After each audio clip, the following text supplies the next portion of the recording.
The clock on the boardroom wall showed exactly 8 o'clock in the evening. The high-floor windows overlooked the city skyline, but inside, the air was freezing cold. I sat at the long mahogany table, looking at a stack of freshly printed papers. Across from me stood Victoria Sterling.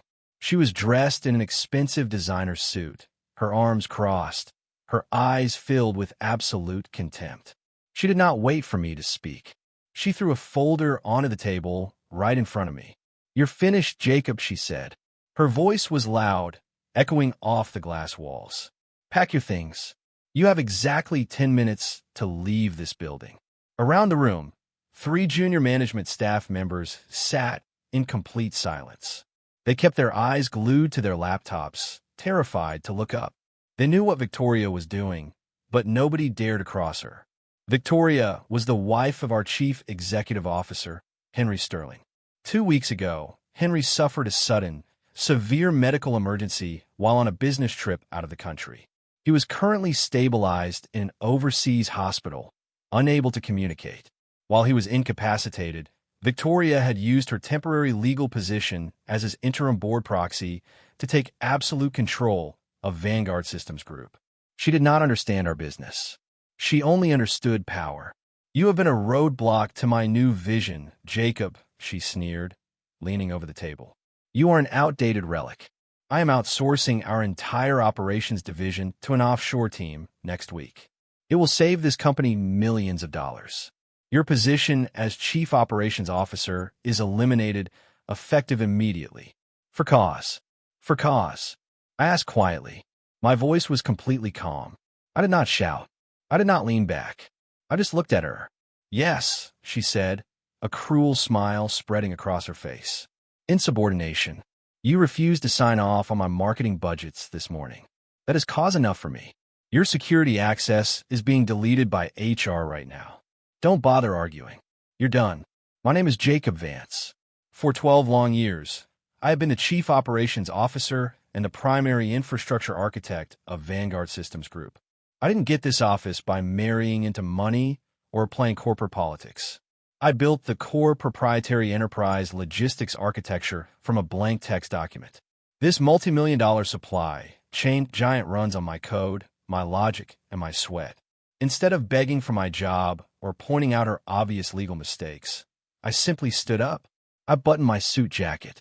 I observed her frantic, power-tripping body language. Her fingers were shaking slightly. She was running on pure adrenaline and arrogance. She thought my silence was a sign of weakness. She thought she had won. 10 minutes, Jacob," she repeated, gesturing toward the door where 2 large building security guards were already waiting. "10 minutes is more than enough time, Victoria," I replied softly. I walked out of the boardroom and down the hall to my office. The security guards followed closely behind me, their heavy boots clicking on the hardwood floor. It was a deliberate attempt to humiliate me in front of the late-night cleaning staff. I didn't care. I calmly picked up a small cardboard box and placed a few personal items inside: a framed photograph of my late father, my favorite fountain pen, and a small black leather notebook. Victoria stood by the doorway of my office, watching me with her arms crossed, tapping her foot. She believed she had successfully purged the old guard. She believed her hand-picked, cheap offshore replacement team would just log in tomorrow and keep the cash flowing into her personal accounts. What she completely failed to realize was how deep my roots ran into this company. Vanguard Systems Group operates on a strict, 24-hour rolling cryptographic security token system. It is an automated safety feature designed to protect our supply chain from outside cyber attacks. Every single morning at exactly 8:01 a.m., the entire network requires a live, rolling biometric handshake linked directly to my personal developer credentials. By forcing HR to delete my account tonight without an offboarding transition or an approved replacement protocol, Victoria hadn't just fired me. She had pulled the pin on a massive operational grenade. I walked out into the cold night air, carrying my single box. I looked up at the glowing logo on top of the tower, checked my watch, and smiled. The countdown had already begun. I drove home through the quiet city streets, the hum of the engine the only sound in the car. When I arrived at my house, I walked straight into my private home office. I set the cardboard box on the desk, sat down in my leather chair, and turned on the desk lamp. I did not feel angry. In the corporate world, anger is an emotion that clouds your judgment. I was not angry. I was prepared. I opened a secure, fireproof filing cabinet in the corner of the room. From the bottom drawer, I pulled out a thick blue folder.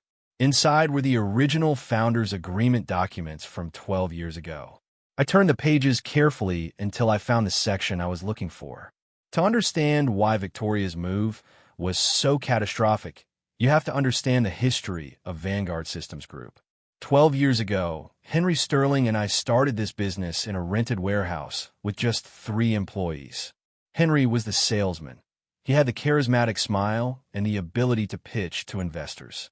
I was the brain. I built the complex software that allowed retail giants to track their inventory across thousands of miles in real time. Today, our system processes 40% of the regional retail supply logistics. We are the invisible nervous system for hundreds of massive stores. 2 years ago, Henry met Victoria at a high society charity gala.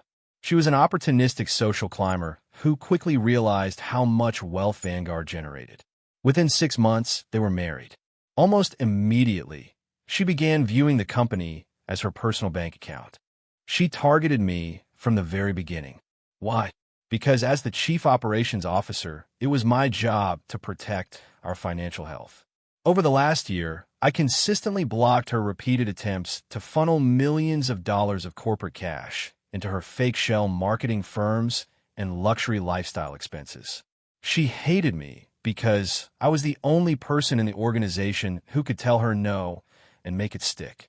Now, she thought she had used her husband's temporary absence to permanently remove the only obstacle in her path. But Victoria had never read the company bylaws.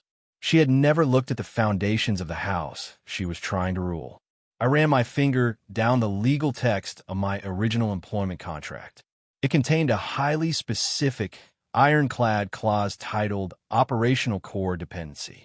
This clause was written and signed by Henry Long before Victoria ever entered the picture. It stated very clearly that if I was ever terminated without cause and without a board-approved 90-day operational transition plan, the proprietary intellectual property licenses for the entire logistics platform would immediately revert back to my personal holding company, Advanced Technologies. Vanguard Systems Group did not own the software. They leased it from me for a nominal fee of $1 per year, conditional on my employment. Victoria had used her interim proxy power to strike at me out of pure personal spite, completely blind to the legal reality. I closed the folder and leaned back in my chair.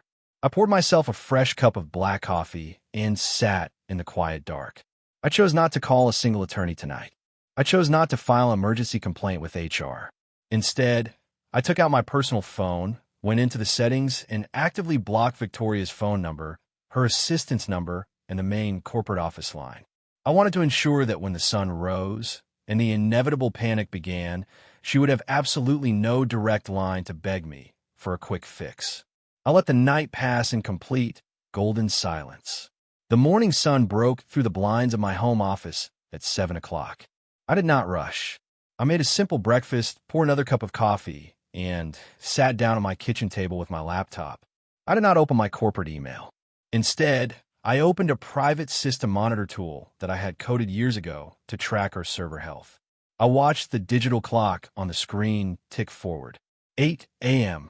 Then, 8:01 a.m. Right on schedule, the 24-hour automated security token rotation expired. Every single morning, our main servers look for my specific, encrypted developer signature to authorize the daily database updates. Because HR had deleted my corporate account the night before on Victoria's orders, the server found nothing. The automated security system did exactly what I designed it to do when it detects an unverified administrative change.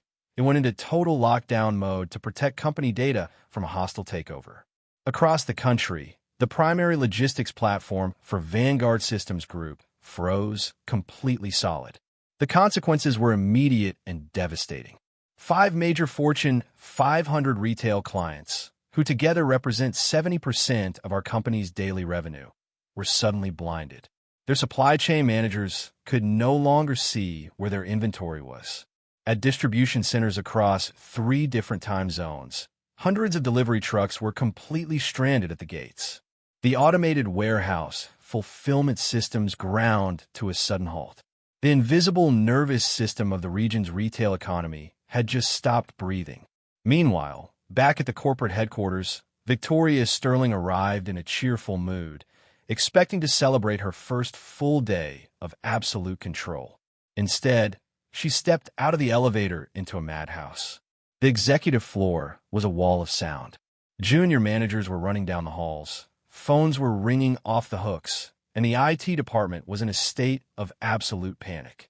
Victoria immediately marched into the server room, demanding that her new, hand-picked offshore engineering team fix the glitch. But the offshore team, communicating via an emergency video call from halfway across the world, could only deliver bad news. They quickly realized that I had not committed corporate sabotage. I had not deleted a single file or stolen any company data. I had simply taken my active biometric validation with me when I walked out the door. The system was just operating under its standard security protocols. Without my master credentials, there was no backdoor, no bypass, and no way to force the platform back online. My phone screen began to light up repeatedly. It was Victoria trying to call me. But because I had blocked her number the night before, she only received a steady, busy signal. Her frustration boiled over into a furious email sent from her personal account to my private address. I read it while sitting in a local diner, enjoying a plate of eggs and bacon. The email was full of capital letters and exclamation points.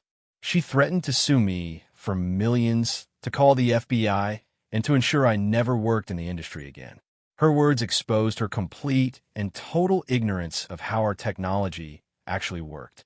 She still believed she was in control, even as she watched the public stock indicators for Vanguard Systems Group begin a sharp, terrifying downward slide on the morning news channel above the diner counter. Emotional purpose.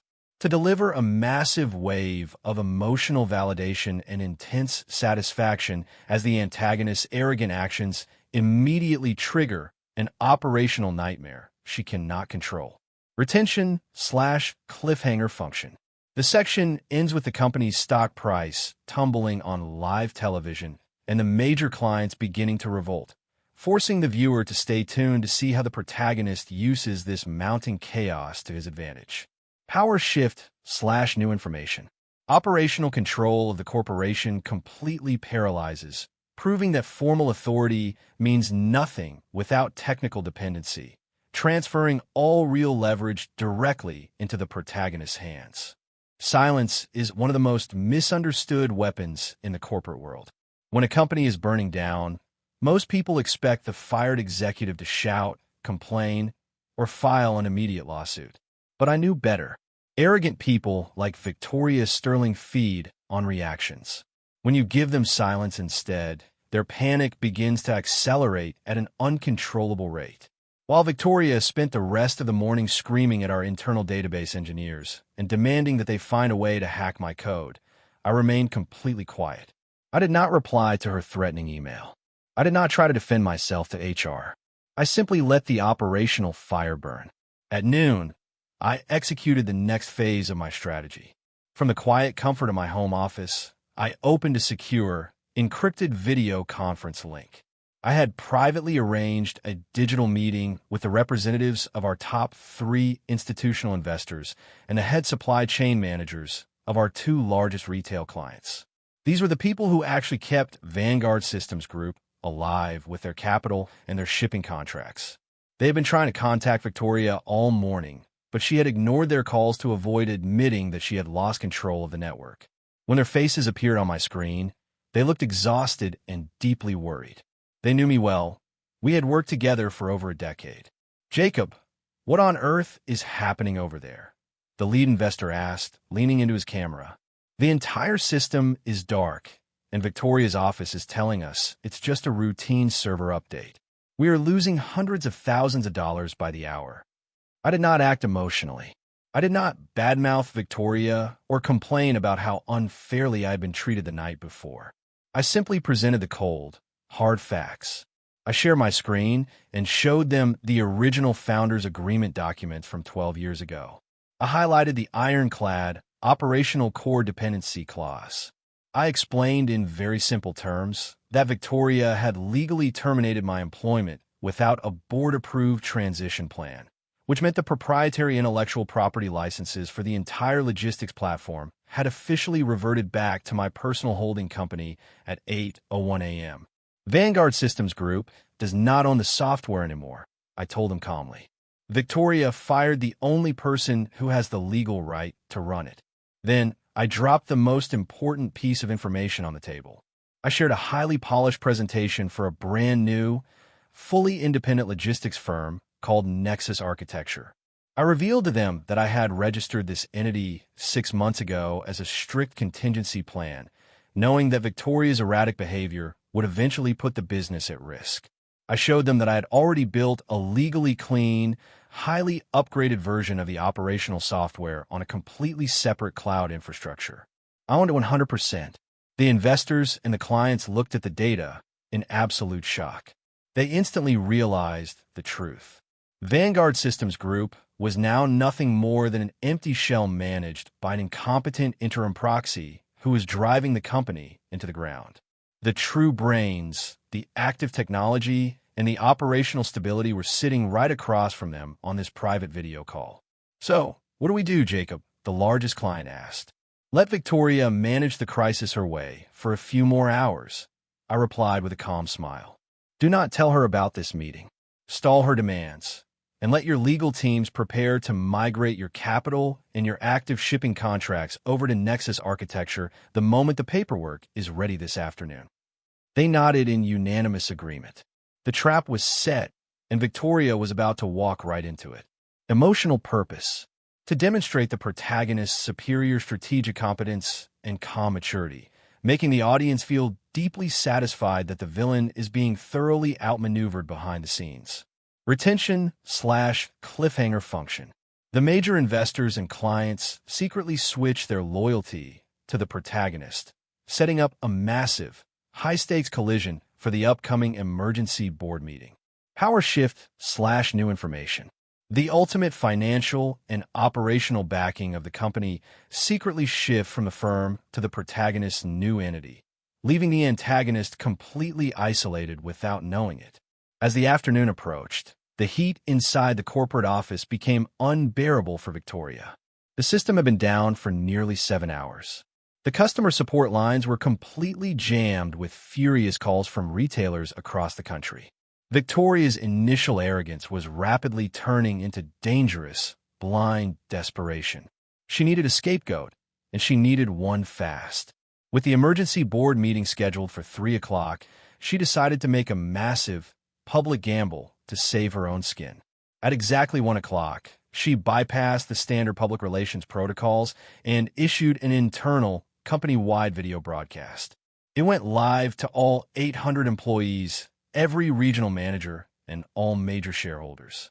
I sat quietly in the conference room of my attorney's office downtown, watching her live stream on a large monitor. Victoria stood in front of the camera, looking sharp but clearly stressed. She did not mince words. She openly defamed my character in front of the entire company. She falsely claimed that I had been terminated the previous night because an internal audit discovered gross financial misconduct and embezzlement under my watch. She went even further, looking directly into the lens and stating that in retaliation for being caught, I had maliciously sabotaged the company's servers before security escorted me out. She told everyone that she was working directly with federal authorities to have me arrested and that the server outage was a criminal act of corporate terrorism. She assumed that by painting me as a criminal, she could buy herself time with the board, rally the employees behind her, and somehow force the government to step in and seize my technical keys. She had no idea that she had just walked directly into a massive legal buzzsaw. Sitting right next to me was my lead corporate attorney, Logan, along with 2 senior legal partners. Every single word Victoria spoke was being captured by our high-definition recording software. The moment she finished her broadcast, Logan looked at me and shook his head in absolute disbelief. "She is completely out of her mind," Logan said. a cold smile appearing on his face. She just destroyed herself by publishing those completely unverified, malicious falsehoods to hundreds of employees and public shareholders. Victoria had made a fatal legal error. She had bypassed the standard corporate liability protections that usually shield company executives. Because she acted out of personal malice and lied openly without a single shred of evidence, she was now personally liable. She could not hide behind the company's insurance policy. We had her trapped in a direct, personal civil defamation claim. Even worse for her, Vanguard Systems Group was a publicly traded entity. By making false, highly damaging statements about a former executive during a severe market drop, she had flagrantly violated explicit SEC regulations regarding public market manipulation. She had caused the stock price to plunge even faster out of pure panic. I watched the live stream fade to black, feeling a deep sense of satisfaction. My legal team did not waste a single second. Within 20 minutes, they drafted a multi-million-dollar personal lawsuit against Victoria Sterling. Along with the lawsuit, they prepared a formal emergency injunction to strip her of her proxy powers.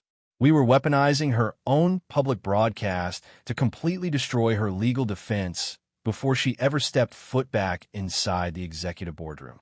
I stood up from my chair and slowly adjusted my silk tie. The time was exactly 2:30 in the afternoon. The final hour of the company's old era had finally arrived. I looked out the wide glass window at the busy city below, knowing that Victoria's desperate gamble had completely failed before it even started. She spent the morning trying to build a wall of lies, but she only handed us the perfect legal hammer. I turned to my attorney. Let's go back to the corporate tower and finish this. Emotional purpose. To build intense anticipation and frustration as the villain behaves with supreme arrogance, digging a massive legal grave for herself through her own overconfidence. Retention/cliffhanger function. The protagonist files the emergency lawsuit and prepares to enter the physical building right as the executive board convenes, setting up the ultimate face-to-face showdown. Power shift/new information. The antagonist moves from a position of corporate mismanagement to severe personal legal liability, completely stripping away her corporate liability shield. The clock ticked down to exactly 3 p.m., the scheduled time for the emergency board meeting. By now, the financial losses for Vanguard Systems Group had officially surpassed $4 million for the single day. The regional shipping hubs were in a state of absolute, total gridlock. Victoria Sterling marched into the executive suite, her heels clicking loudly against the marble floor. She was trying desperately to project an aura of absolute control, but her tight expression and rigid shoulders betrayed her inner panic. As she stepped into the boardroom, she was met with an atmosphere that was completely icy. The usual warm greetings from the board members were gone. Instead, the directors were huddled around printouts of the tumbling stock price and copies of the formal notices of service migration that had been quietly sent over by our top retail clients. Victoria focused on her presentation and immediately began speaking. She projected a slide deck on the wall, confidently asserting that her newly hired offshore engineering team would have a complete system bypass operational within the next 2 hours. She doubled down on her public video lies, telling the board that legal measures were actively underway to have me arrested for corporate sabotage. She urged them to remain calm and vote to approve an emergency operational budget to fund her new outsourcing initiative. Right at that exact moment, the heavy wooden doors of the boardroom burst open. The head of the internal IT department, a veteran engineer named David, stumbled into the room. He was pale, sweating profusely, and holding a tablet with trembling hands. He completely cut Victoria off, ignoring all standard corporate hierarchy. "We have a catastrophic situation," David announced publicly to the entire board. "The offshore team has utterly failed. They tried to run a forced administrative bypass on the core servers 5 minutes ago." Victoria slammed her hand on the table. "Then tell them to push harder. Force the override." "We can't," David yelled, his voice cracking under the intense pressure. "The system's security architecture is hard-coded. Any further attempt to force a manual override will trigger an automatic database purge. It will permanently wipe the entire active database logs. If that happens, we will lose 12 years of historical tracking data, client profiles, and active routing paths. We will face hundreds of millions of dollars in unrecoverable damages, an immediate breach of contract lawsuits from every single retail client we serve. The boardroom erupted into absolute chaos. Board members began openly arguing, shouting over one another, and panicking. They finally realized that their entire multi-million-dollar business was resting on the edge of an absolute cliff. The confident facade that Victoria had maintained all day began to crack completely. Her eyes widened in terror as she realized her offshore solution was completely useless. Before she could speak, the lead institutional investor stood up, slamming his folder shut. He looked at Victoria with pure anger. He flatly refused to authorize her emergency budget, demanding to know why the founding architect of the entire infrastructure had been removed without a clear, board-approved transition strategy in the first place. Victoria opened her mouth to speak, but no words came out. She was completely out of options, and the room was turning on her. "We are completely ruined," one director muttered, burying his face in his trembling hands. The room's air grew even heavier as the realization of total operational failure settled over the board. Victoria looked around the table desperately, but every single face was turned completely away from her. Right at that exact second of absolute despair, the main elevator down the long hall let out a sharp, familiar chime. The heavy glass double doors swung wide open. A sudden silence fell as my footsteps echoed down the hallway. The board members needed a true savior, and I had finally arrived. Emotional purpose. To heighten the tension and satisfying dread as the villain's false promises completely fall apart under the weight of real-world operational facts. Retention/cliffhanger function. The board demands an immediate solution just as the door opens, signaling the physical arrival of the one person they desperately need to see. Power shift/new information. The internal corporate leadership completely loses faith in Victoria's ability to manage the crisis, setting the stage for an absolute corporate coup. The heavy glass doors of the boardroom slid open with a soft hiss. I stepped inside, my posture straight and my expression completely unreadable. To my left walked Logan, my lead corporate counsel, carrying a thick leather briefcase. To my right walked Arthur Pendleton, the primary institutional shareholder who represented the investment firm backing 70% of our company's capital. The room fell into an instant, breathless silence. The shouting and arguing stopped as every eye turned toward us. Victoria immediately jumped to her feet. Her face twisted into a mask of pure rage, her hands slamming down onto the table once again. She pointed a shaking finger directly at my face. "How dare you show your face here, Jacob?" she screamed. Her voice was sharp and desperate. "You are a terminated employee and a criminal. You are trespassing on private corporate property. Security, security, come into this room right now and have this man dragged out of this building in handcuffs." Two large building security guards stepped into the room from the hallway, but they did not move toward me. They looked past me, straight at Arthur Pendleton. Arthur simply raised a single hand, signaling them to wait. The guards immediately stopped in their tracks. They knew exactly who wrote the checks that paid for their security contract, and it was not Victoria. Logan, my attorney, stepped forward with absolute confidence. He did not raise his voice. He opened his briefcase, pulled out a thick stack of legally stamped documents, and slid them across the long mahogany table right in front of Victoria. "Mrs. Sterling, my name is Logan Foster, head of corporate litigation," he said calmly. "You are being formally served with a personal civil lawsuit for defamation, slander, and intentional interference with contractual relations. Furthermore, we are serving you with a court-ordered emergency injunction, signed by a federal judge less than 30 minutes ago. This injunction temporarily suspends your interim proxy voting power due to a flagrant and documentable breach of your fiduciary duty to this corporation." Victoria scoffed loudly, tossing the documents aside without opening them. She turned her head to look at the board members, expecting them to stand up and defend her. "This is ridiculous," she laughed nervously. "It is a hollow scare tactic from a bitter, fired employee. Board members, tell this man to leave. We have a company to run."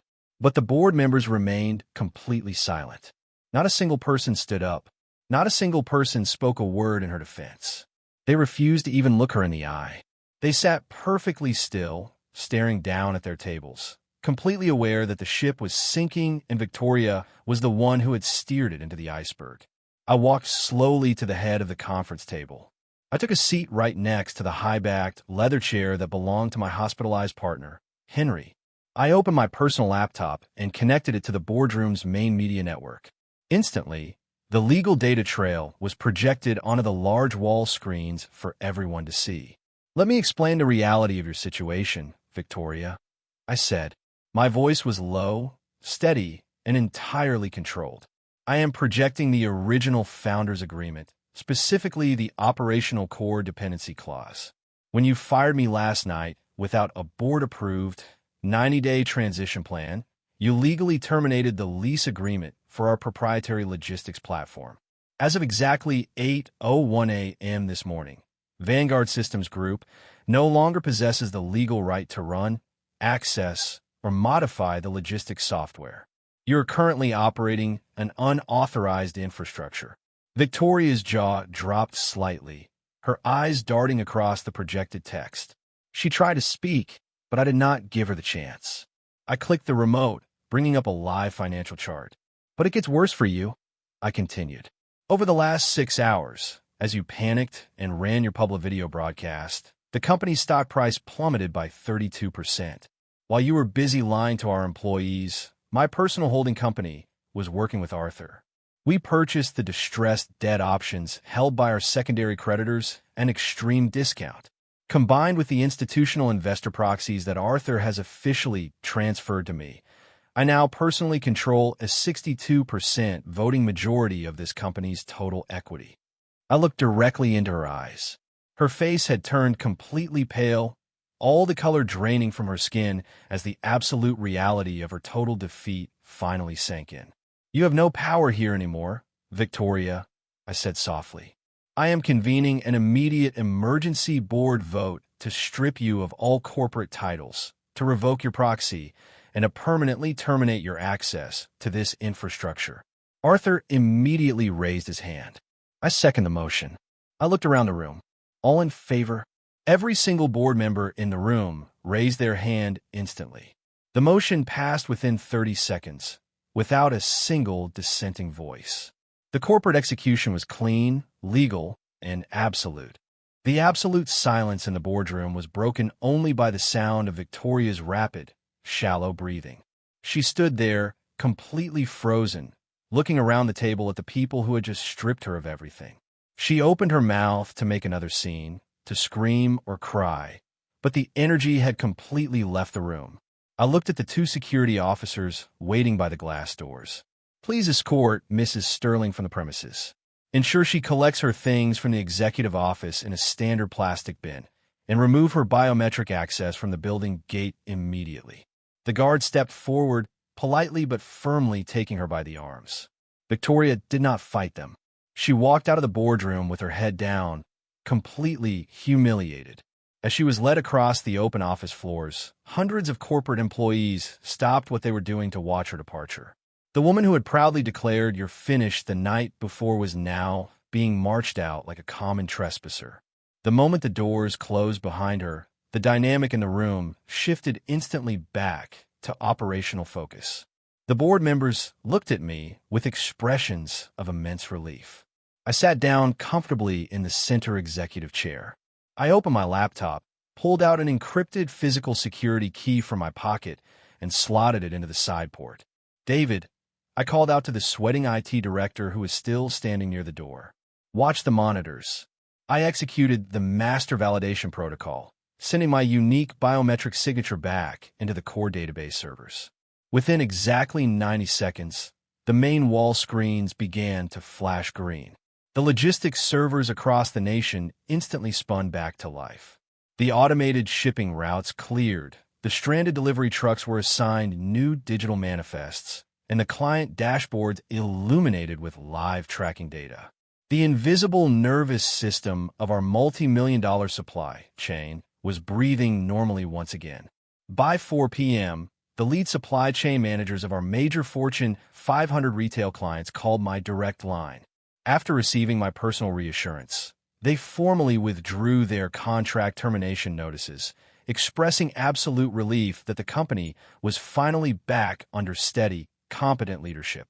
The aftermath of that single day permanently reshaped our lives. 2 weeks later, Henry Sterling woke up in the overseas hospital, his condition completely stable. When he learned of the catastrophic financial and legal recklessness his wife had displayed in his absence, he immediately retained a divorce attorney.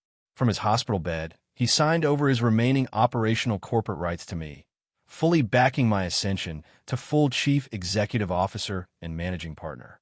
Victoria's nightmare was only beginning. Because she bypassed corporate protections to spread malicious lies during a market drop, she faced intense civil litigation. My personal defamation lawsuit moved forward rapidly, resulting in a court order that froze her personal assets to cover the immense financial liabilities she triggered in a single night of blind arrogance. She was left entirely broke, facing years of regular court appearances. I stood by the wide glass window of the executive suite, looking out over the city skyline as the evening sun began to set. The journey had been long, but justice had been served. I leaned against the glass, realizing the core lesson of this entire corporate war. In the high-stakes world of enterprise operations, real power does not belong to the loudest voice in the room, the flashiest suit, or the person with the grandest title. Real power belongs to the person who quietly built the foundation, who understands the architecture, and who keeps meticulous documentation.